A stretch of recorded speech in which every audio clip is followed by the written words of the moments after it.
Hi everyone, Aaron here for Zollotech, and iOS 18 Public Beta 6 or Beta 8 and iOS 18.1 Beta 3 released a few days ago, and there's even more features, changes, and updates to talk about. We'll also talk about the overall experience as I've been using them full-time on the iPhone 15 Pro Max and iPad Pro, and we'll talk about your experience based off the YouTube community poll, where at the time of this video there's over 13,000 votes and 148 comments. I've gone through all of the comments to determine what the overall experience is like so far. Of course, we've had iOS 17.6.1 for a little while. We'll talk about that a little bit later as well. But first, I wanted to mention a few different pieces of news that have released recently based on iPhone 16. The first thing has to do with the new color for the iPhone 16 Pro and 16 Pro Max. We've talked about how it could be sort of a brown color, and now it seems it's going to be less brown and more of a gold color according to the latest leak from 9to5Mac. They actually said their source identified the new iPhone color as gold, and they compare it to the Kim Kardashian Beats models. I recently showed this as well and talked about that the same way, and you'll see here they have sort of this brown or beige color, and if you zoom in, it sort of has a brass color on the band here, where it could be brass or bronze and be something along those lines, where it would replace gold, or it could be even more of a gold color altogether. So we don't really know until Apple shows it, but it looks like this could be a little bit more likely based off the leaks. Now, Apple Sports got an update this week, so I wanted to share that as Apple actually made a press announcement about it specifically. With the latest version, it says that they've kicked off the NFL season with Apple Sports. That doesn't mean there's other sports that are missing here necessarily, and it also says college football is back. They've also added additional updates so that you can have live activities with the live scores going on at the same time. This is something you can set up here in the app itself. So if you want to see upcoming games, you can do that. You can go into your different teams, manage those based on all of the different sports, and again, see live activities, where Apple is apparently getting rid of some of those live activities in the TV app and probably pushing them to the sports app. Now, a couple people have asked me about the Facebook icon that sort of has a dark mode like iOS 18, but apparently this seems to be something that was a little bit of a mistake, as Facebook has said that it's not really something they intended, and it was showing up on iOS 17 updates as well. So it looks like it's basically the same icon you would expect on iOS 18, but apparently it was just a mistake. Maybe they're preparing for iOS 18 with it, and it just leaked out. Now, something I use all the time to charge my phone is a wireless charger or MagSafe compatible charger. Apple's MagSafe wireless chargers are actually being banned from being sold in China due to maintaining the order of the airwaves and preventing interference. There's not really a problem with them per se, but it's basically due to regulatory changes that utilize the same 350 kilohertz frequencies. They don't want it interfering with anything else, so those who have previously purchased them can still use them. You just won't be able to actually purchase any new ones.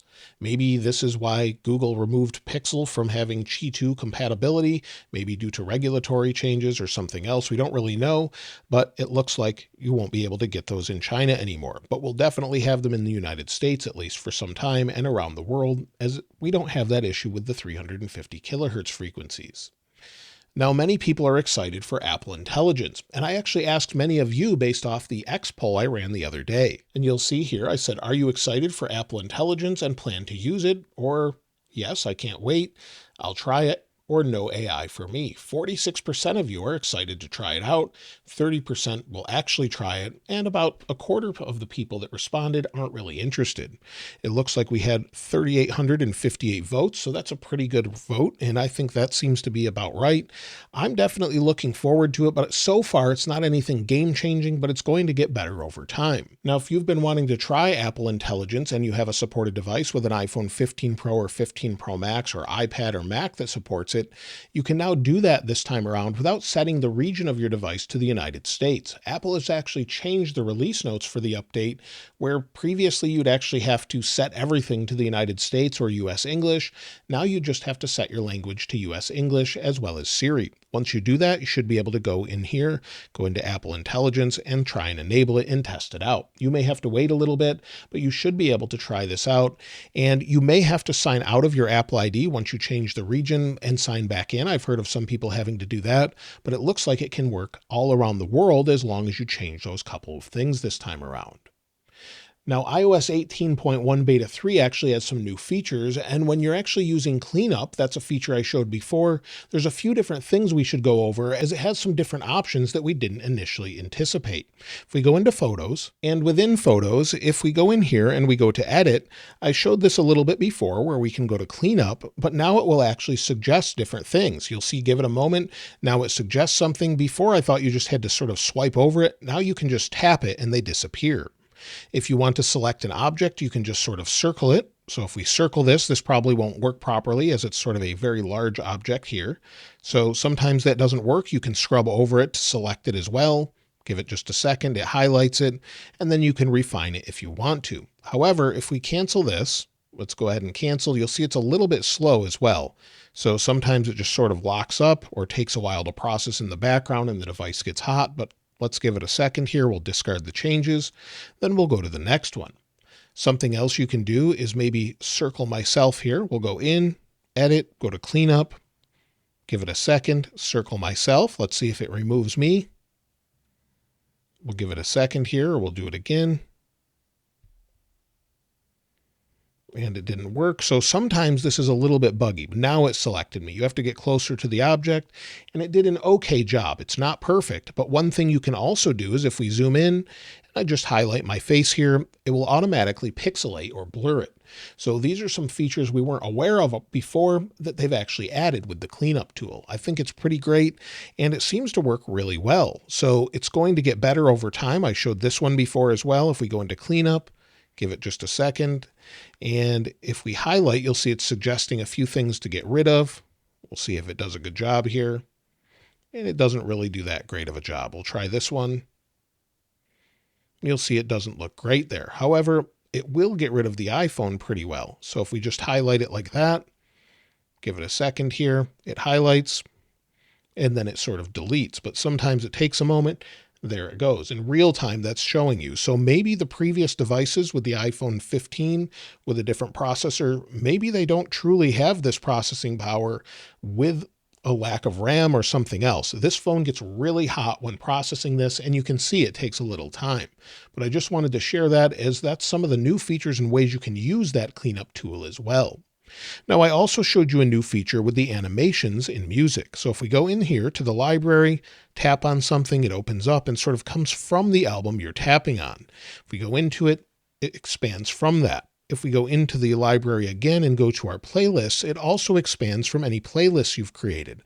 So if we go into maybe just this one, the top 25 most played, it will actually expand from the point of the album. So that's something that's a little bit new and works all throughout the music app. And with the iPad, if we go into music, we now have a new button in the upper left. If we tap on it, we now have the bar at the top. This is something they've changed throughout iPadOS. With iPadOS 18.1 Beta 3, we have this option now where we can switch back and forth and have that on the top if we'd like. So I think that's really nice. It's a nice new way to switch between different things. Press and hold, and then we can sort of edit this as well. So maybe we want to bring something in here. Maybe we can bring this songs up to the top. We can bring albums. And it just works to allow us to edit that bar. Maybe we don't use the radio, we can bring that out of there. Or maybe we want genres and place that up here as well. We can do that, but we do have to select it here. Then we can bring genres up there. So that's really great. Playlists or whatever you'd like. So if we go back in, we can use that, or we can switch it back to the old style if we want. So I think that's great. We have some customization there. Now, we also had an update with notification summary, and there's another feature to go along with this that's really nice. When you get a bunch of notifications and they're from the same app, you'll actually have them grouped now, and they'll have a number there. So you'll see there's a number, there's some packages from Amazon, and it says there's 4 notifications, 7 from home, 2 from Blue Sky. So that's something that's been updated in this beta. So it's really nice, just sort of an addition there. And it's great to have these notification summaries. They're definitely a huge change and makes Notification Center much, much better and easier to use. In fact, I think I still have some on the iPad where it's actually showing that number there. So again, if we go into the iPad at the bottom here, tap on it, it opens up, show less, it then combines it and gives it a number. Much, much better notifications now that we have that summary. Now, as far as new releases, well, many people have asked, when is iOS 18.1 coming out? We don't know that 100%, but we do think that we'll probably get a beta 4, possibly this coming week. Typically, we're on a 2-week or bi-weekly schedule up until beta 3 or beta 4, so we could see a beta 4 this week, or Apple could push that out another week. I also don't expect iOS 18 to be updated this week unless they need a beta 9. I would expect an RC after the Apple event that takes place on September 9th for the iPhone 16. Then after that, we'll get the iOS 18 public release date, which I'm expecting to be on the 16th. That's typically what Apple does every year. Then the release of the iPhone probably on the 20th. So that seems likely based on what we've seen in the past. This week, we also could get iOS 17.6.2 as that's in the works, and maybe even iOS 17.7 sometime in mid-September as well. So lots of things to look forward to, but as far as the overall experience so far, I wanted to talk about that a little bit more. So the overall experience of iOS 17.6.1 we'll take a look at in the comments a little bit later, but I'm running it on the iPhone 15 Plus, and for the most part, it seems to be very stable and reliable. However, some people have started to notice that their battery is sort of being pretty poor. It's not getting them through the day, and they're having some issues with it. I haven't seen that throughout my family, but I've heard from quite a few people that are starting to see that happen. Other than that, it seems to be pretty reliable overall, but there's still some bugs here and there. Now, as far as iOS 18 Beta 8, well, I use that full time for a day or so, maybe a day and a half, as well as Beta 7. It felt very similar to Beta 7. I really didn't have many issues, and it seemed to be fairly reliable overall. The same is actually true with iOS 18.1 Beta 3 so far. While we haven't had many days to test it out, they seem to be much better than the previous versions, and iOS 18 Beta 8 is very reliable along with Public Beta 6. They're the exact same thing. So if you're wondering if you should install either of these, I would go with iOS 18 Public Beta 6. If you have an additional device, maybe an iPhone 15 Pro or 15 Pro Max that isn't as critical, maybe it's a work device or something like that, you could try iOS 18.1 Beta 3, but it's still not something I would use on your main device full time unless you're like me and testing it out, and it's not as critical if something goes wrong with it and you have another device. Now, as far as iOS 18's experience, well, there's still some bugs that remain. Like I mentioned, iOS 18 Beta 8 seems to be pretty reliable overall. The main complaint I've seen is little glitches here and there with overall text icons and things like that. In the control center, there's some odd overlap sometimes in the home apps. And let me see if I have that here. It's not doing that here, but I don't have that on this screen. Let me go ahead and add one. And you'll see on iOS 18.1 Beta 3, it seems to not overlap. So there's definitely some issues where the text overlaps on specific devices, but so far it's looking okay on mine, but definitely people are experiencing that from time to time. One of the other issues we've seen with the latest betas, both 18 Beta 8 and 18.1 Beta 3, is when you go to set a wallpaper, it defaults to the light icons. So you go in, you set a new wallpaper, and then it will just default to a light icon. Even if you had it set dark in general, it defaults again every time you set a wallpaper. So hopefully they'll change this in the next update where it actually will just stick with whatever you've got. It will stick as you switch between those wallpapers, but right now it's still a little bit buggy that way. Also, as far as standby mode, thankfully I haven't seen a single thing about that, so it seems like it's resolved, but we'll just try it out here, see if it's buggy at all, give it a second to kick in, and once it switches, let's see if we can edit this. It unlocks with Face ID, we can change the color, go back in, cancel, and it seems fine. It looks like it's working okay, and I think most people are actually experiencing the same reliability with that now. As far as alarms, I haven't heard anything about that. I have heard some issues with connectivity with AirPods, but they've been pretty good overall for me, but they did drop earlier this week. I was mowing the lawn using my noise cancellation, and the connection actually dropped, and you'll see that was an odd glitch there. So definitely some odd bugs still here. Hopefully it improves in the next betas as we're getting ready for that final release. I've also heard from a couple people that CarPlay isn't connecting on either version. More specifically 18.1 betas, but in general, some people are still having issues connecting in their car for whatever reason. When it comes to battery life, well, 17.6.1 we've looked at quite a few times in the past. It seems to be decent overall, but like I said, I use this device full time. I had my SIM in it, my eSIM, and if we go in, we'll take a look at battery health. I'm at 100% with 51 cycles, and the last 10 days, you'll see here's the last full day I used it. I had 4 hours and 38 minutes of screen active time, 7 hours and 21 minutes of screen idle time, and used about 75% of my battery, just under that. So it was actually doing very well for me compared to what I've seen in the past. You'll see with iOS 18.1 beta 3, it's much worse. So if we take a look, we'll go into battery health. I'm down to 92% with 288 cycles. And if we take a look at the last 10 days, we'll go back here. Today or yesterday, I had 3 hours and 5 minutes of screen active time, 4 hours and 40 minutes of screen idle time, and used almost 100% of my battery. You'll see it was last charged to 81% 1 minute ago as I plugged it in. But before I actually filmed this video, I had to charge it a bit as it was getting very close to about 15% or so. So it's definitely not great. It's not getting me through the day. Some people are saying the same thing with iOS 18.1 beta 3. When it comes to performance overall, both of them seem to be pretty good as far as the recent betas. Performance seems to be nice and fast. The overall usability is decent. I haven't had any issues opening music, maybe playing a podcast while I'm in the car, driving, anything like that. I've had no issues whatsoever, and connectivity has been great for me that way. When it comes to the overall heat, well, iOS 18.1 with Apple Intelligence definitely heats up a lot more, especially when you're using intensive tasks such as cleanup. And if we take a quick look with the thermal camera, you'll see here on 18.1 beta 3, we're at about 33 degrees Celsius. On 18 beta 8 or public beta 6, we're at about 3 degrees cooler or so at about 30.5 degrees Celsius. So not a huge difference overall, but definitely a little bit of a difference. And they're just sitting here idle. Let's go ahead and take a look at the benchmarks though. Now benchmarks completed, and we have the iPhone 15 Plus on the left, so it's going to be a little bit lower just as it's a little bit slower processor.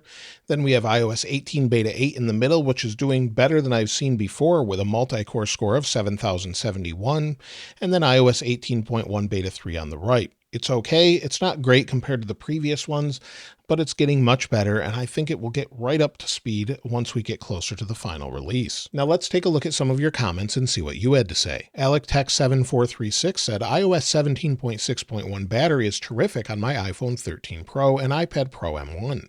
The best it has been in a very long time. PSLK said, iPhone XR, iOS 18 beta 8, screen time still displays data incorrectly since earlier betas.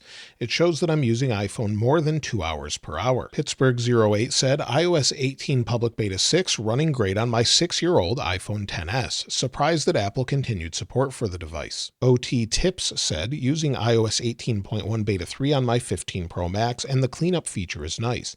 No bugs and battery only drains on 5G UC on T-Mobile. Had to switch back to LTE. Eurotech said, iOS 18.1 beta 3 on iPhone 15 Pro Max. Little to no bugs at this point. Feels robust and stable. Battery life has been improved a lot since the last iOS 18.1 beta 2. Overheating is no longer an issue either. Rick Anderson 2359 says, I'm running iOS 18.1 on my iPhone 15 Pro Max. So far, I'm finding it incredibly stable, and Apple Intelligence integrates very smoothly. Looking forward to more features being added. So that's everything with iOS 18 this week, with the latest releases, iOS 18.1, and of course, we can't wait for the iPhone 16 event in just a couple of weeks. Let me know what you're looking most forward to in the comments below if you're planning to pick up an iPhone 16, and of course, I'll link this wallpaper in the description like I normally do. If you haven't subscribed already though, please subscribe, and if you enjoyed the video, please give it a like. As always, thanks for watching. This is Aaron. I'll see you next time.